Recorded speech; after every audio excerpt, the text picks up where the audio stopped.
Olá, queridos, a graça e a paz. Eu espero que esteja tudo bem com você, com a sua casa e com a sua família.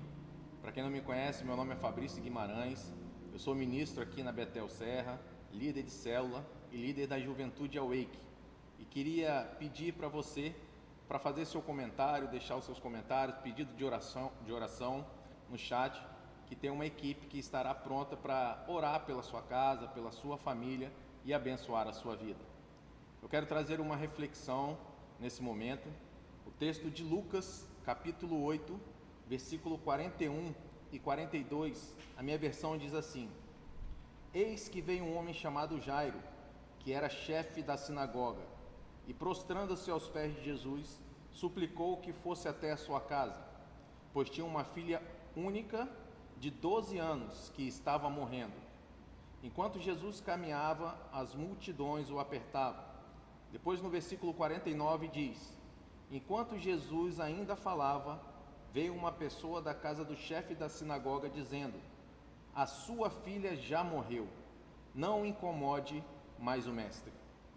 João, ele disse para nós que todos os milagres que Jesus realizou, todos os milagres feitos pelo mestre, nem se nós juntássemos todos os livros existentes no mundo, seriam suficientes para registrar esses milagres.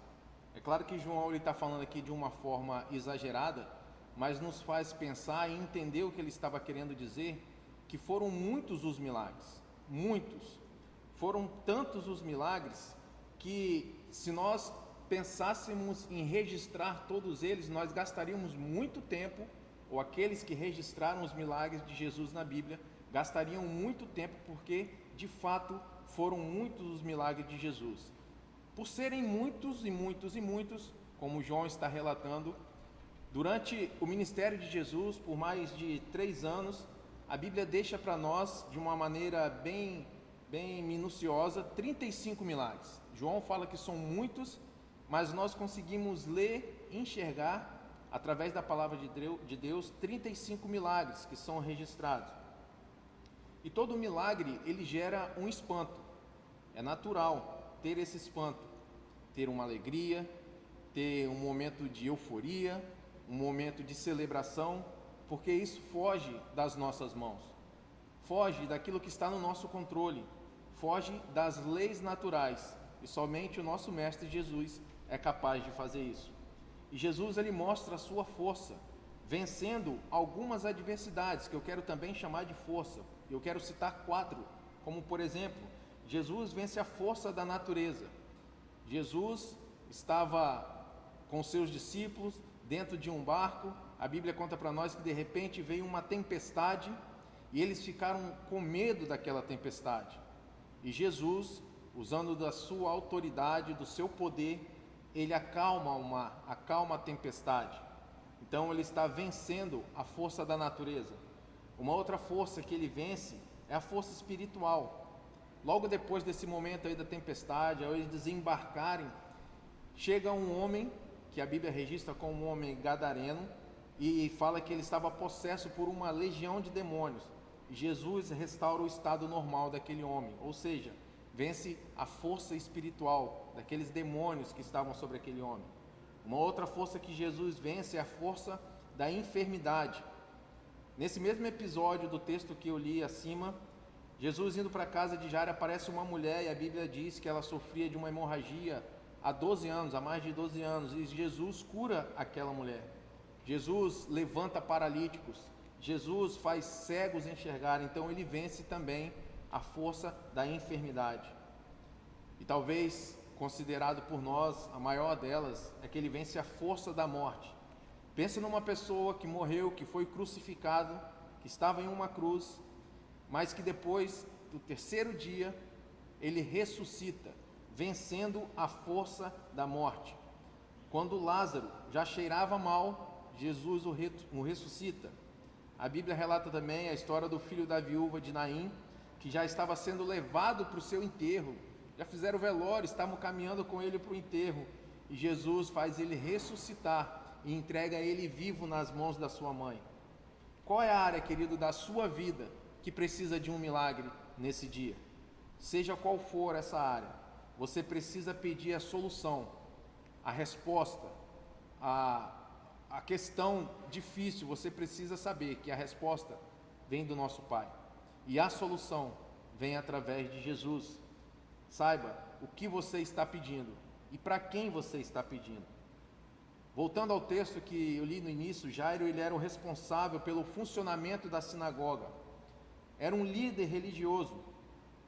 E a Bíblia diz que a sua filha estava praticamente morta.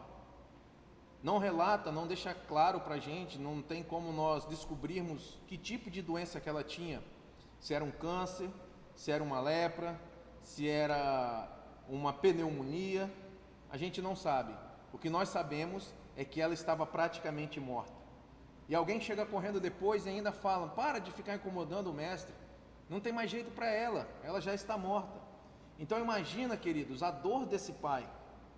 Um pai que fazia plano para sua filha, relata por ser a sua filha única, um pai que tem sonhos e que faz planos para a sua filha.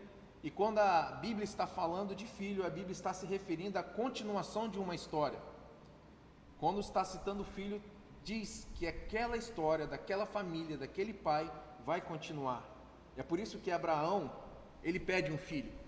Ele está pedindo um filho porque ele está pensando: eu sou rico, eu sou próspero, eu tenho posses, eu ando de Mercedes, de BMW, eu tenho isso, eu faço aquilo. Mas quando eu morrer, para quem que eu vou deixar isso tudo? E aí ele pede um filho.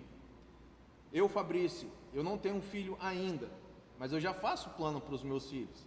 E eu posso imaginar o Fabricinho, como que será?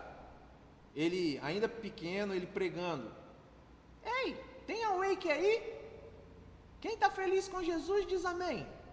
Eu posso sonhar, imaginar o Fabricinho falando dessa forma, ou a Cheizinha falando dessa forma. São as minhas projeções, são os meus planos, o que eu sonho para os meus filhos. E isso é normal para nós. Só que agora Jairo, ele está no meio do maior desespero da sua vida, vendo que a sua geração está findando, a sua única filha está doente, está praticamente morta. E aí o versículo 41, melhor dizendo, diz: e prostrando-se aos pés de Jesus. Essa é uma grande chave deixada para nós nesse texto. Porque imagina, querido, será que Jairo estava desesperado nesse momento? Eu não tenho dúvida nenhuma. Eu ainda não sou pai, como eu já falei, mas eu posso imaginar o desespero de um pai ao saber que a sua filha está praticamente morta. E ele não podia fazer o que ele fez, que era prostrar aos pés de Jesus, por conta do sistema religioso que ele pertencia naquela época. Imagina os seus amigos sabendo que Jairo estava prostrado aos pés de Jesus. Eles tentavam invalidar a ideia messiânica de Jesus. Então, para os amigos de Jairo, ver ele fazendo aquilo era um escândalo. E aí a gente aprende com Jairo essa maneira dele se prostrar, ou no nosso linguajar, se ajoelhar, mesmo desesperado. Então pensamos que a primeira coisa que ele fez, se jogar aos pés de Jesus, pega isso, querido, é uma atitude de reconhecer quem Jesus é. Quando nós nos ajoelhamos, quando nós nos prostramos diante de alguém, diante de Jesus, nós estamos reconhecendo a grandeza que há em Cristo Jesus. E aí fica uma grande lição. Jairo, ele entendeu que o caminho não era chegar pedindo. A necessidade de Jairo naquele momento era pedir sim a cura, a restauração, o milagre, a ressurreição, porque imaginando agora que ela esteja morta, ele vai pedir que a sua filha seja ressuscitada, mas Jairo, ele não chega pedindo. Vamos aprender com Jairo. A Bíblia diz que ele prostrou-se aos pés de Jesus. Ele poderia chegar pedindo: pelo amor de Deus, vá até a minha casa e ressuscita a minha filha, mas prostrando-se, ele estava querendo dizer: eu sei quem tu és. Os meus amigos podem não acreditar, mas eu sei que o Senhor é diferente de todos os outros homens. E ele prostrando-se, se ajoelhando, ele está dizendo isso. Jairo, ele não permitiu que o seu desespero, que a sua angústia, fizesse ele esquecer de fato quem era Jesus. Anota essa frase, querido. Nunca chegue diante de Jesus pedindo. Antes de pedir, adore. Vou repetir. Nunca chegue antes de Jesus pedindo. antes de pedir, adore.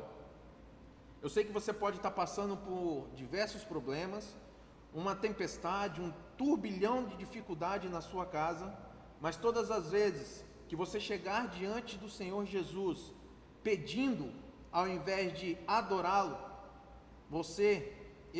fazendo isso, nós estamos agindo de uma maneira errada. O que nós precisamos começar fazendo é adorando o Mestre. Assim nós estamos dizendo: Mestre, mais importante do que eu preciso, mais importante do que isso, é eu entregar a Ti, entregar ao Senhor o que o Senhor de fato merece.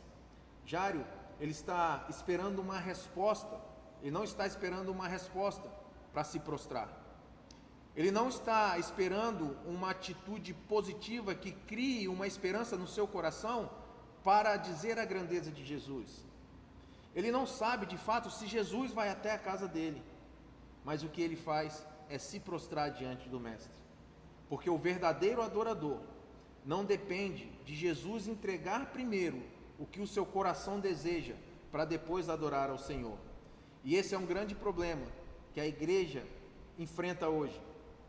A igreja, por acostumar em pedir, eu quero isso, me ajuda nisso, faz aquilo, muitas vezes entende ou acha que Jesus é o nosso funcionário, Ele é o nosso empregado.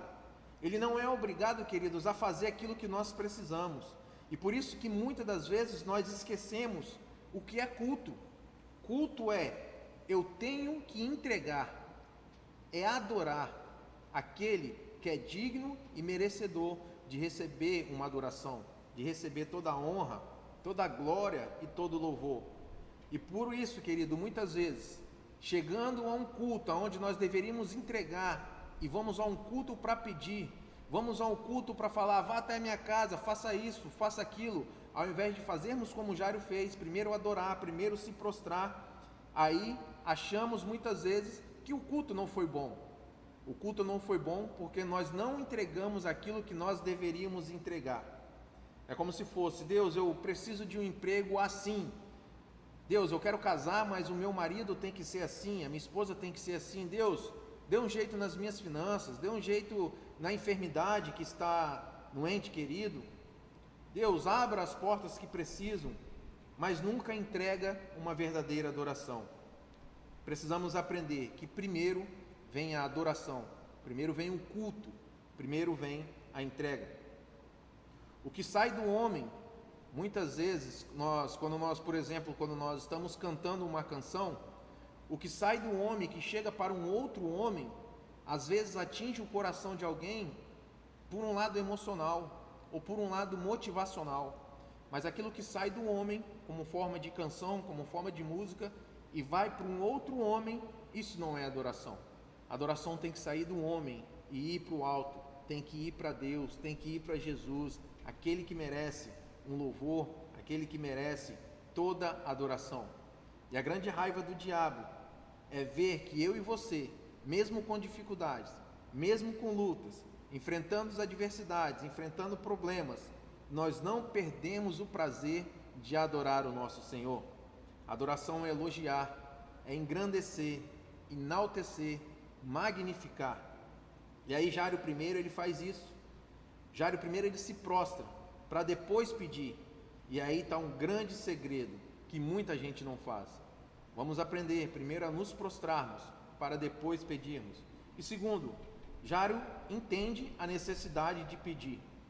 E existe, queridos, presta atenção, existem algumas vitórias que só chegarão até você depois que você der o comando no reino espiritual. E que comando é esse, Fabrício?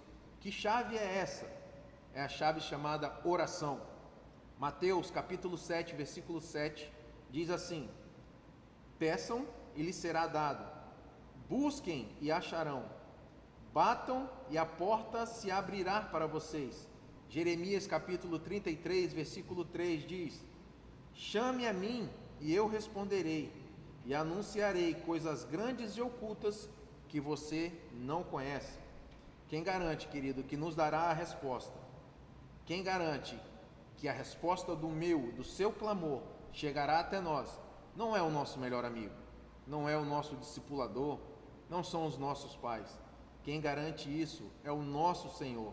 É Ele que vai manifestar uma grande resposta nas nossas vidas. Salmo 50, 15 diz: invoca-me no dia da angústia, e eu o livrarei, e você me glorificará.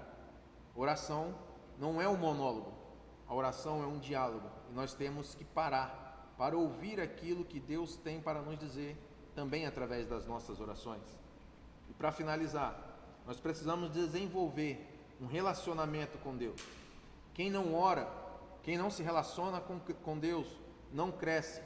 E uma igreja que não ora é uma igreja que se torna fraca e racional. Racional porque vive conectada às coisas da terra e não está conectada às coisas do céu. E nós precisamos acreditar que Deus ele pode sim agir na área que nós mais necessitamos. Jairo, nesse momento, a área que ele mais necessitava era que a sua filha pudesse estar viva do lado dele. O que ele mais sonhava é ver a sua filha de pé. E a Bíblia diz que Jesus, indo até a casa de Jairo, vendo uma atitude de adoração quando ele se prostrou e quando ele pede, Jesus indo até a sua casa. Depois nós finalizamos lendo, e você pode acompanhar o texto depois aí na sua casa, você vai ver que a filha de Jairo, ela foi curada. A filha de Jairo, que parecia estar morta, que quando a notícia chegou, pare de incomodar o mestre, a sua filha está morta, não adianta fazer mais nada. Logo depois, Jairo vê a sua filha de pé, a sua filha sã, a sua filha sarada. Jesus disse para que desse alimento para ela. Eu entendo através disso que uma pessoa que estava morta, um sonho morto, depois Jesus manda dar alimento. O que eu aprendo com essa lição? Os nossos sonhos, quando estão mortos, Jesus está sempre pronto para ressuscitá-los. E quando os nossos sonhos são ressuscitados, Ele manda eu e você alimentarmos os nossos sonhos. Ou seja, não deixar mais o nosso sonho morrer. Deixar ele sempre vivo e sempre alimentado. Eu quero orar com você nesse momento. Nós levantarmos uma oração de fé, crendo que haverá a intervenção de Jesus Cristo nas nossas dificuldades, nas nossas lutas, nas nossas fraquezas, aonde nós precisamos da realização de um milagre de Jesus. Ele é o mesmo ontem, hoje e será eternamente. E Ele está pronto para continuar realizando milagre nas nossas vidas, nas nossas casas, nas nossas famílias. Se você puder, feche os seus olhos e nós vamos orar. Deus, eu quero mais uma vez agradecer ao Senhor pelo privilégio de estar aqui na sua casa, compartilhando esse momento de devocional. E eu quero, Deus, entregar cada pedido, Senhor Deus, a ser mencionado através do chat nas tuas mãos. Eu peço ao Senhor que o Senhor entre em intervenção, que se houver a necessidade de um milagre, Senhor Deus, sendo da sua vontade, que ele aconteça hoje ou no tempo certo que precisa acontecer, porque é o Senhor que é o dono do tempo. Eu quero agradecer ao Senhor por cada vida aqui presente, acompanhando esse devocional, e quero, Deus, pedir que as mãos do Senhor estejam sobre cada casa aqui representada, sobre cada família, sobre cada trabalho, cada empresa, cada empresário. Senhor Deus, que nós possamos experimentar mais da grandeza do Senhor e entendemos, Senhor Deus, através dessa pequena reflexão, que antes de nós chegarmos diante do Senhor para pedir alguma coisa, nós precisamos, Senhor Deus, nos prostrar diante do Senhor. Isso quer dizer adorar ao Senhor, bendizer o Teu santo nome. Ajuda-nos e ensina-nos a fazer isso todas as vezes que nós estivermos diante do Senhor, para um momento de oração, um momento de diálogo com o Senhor. E eu quero abençoar cada um dos meus irmãos, que eles sejam prósperos, que eles cresçam na sua fé, que eles cresçam em tudo que eles pensarem em fazer, e que o reino do Senhor avance, em nome de Jesus. Assim eu oro e abençoo como ministro do Senhor cada um dos meus irmãos, em nome de Jesus. Amém. Amém. Querido, nós estamos aqui de segunda a sexta-feira, todos os dias, de segunda a sexta, repito, ao meio-dia. Então participe, é muito importante você participar e receber um alimento de um pastor, de um ministro, alguém que vai estar aqui trazendo uma palavra, um devocional para abençoar a sua vida. compartilha, manda o link para os seus amigos, para a sua família, que nós temos certeza que Deus está sempre pronto para fazer aquilo que é desejo do nosso coração. Basta nós buscarmos ao Senhor e adorar da maneira que Ele deve ser adorado. Um beijo no seu coração, Deus abençoe você e toda a sua família e até a próxima. Tchau, tchau. Foi?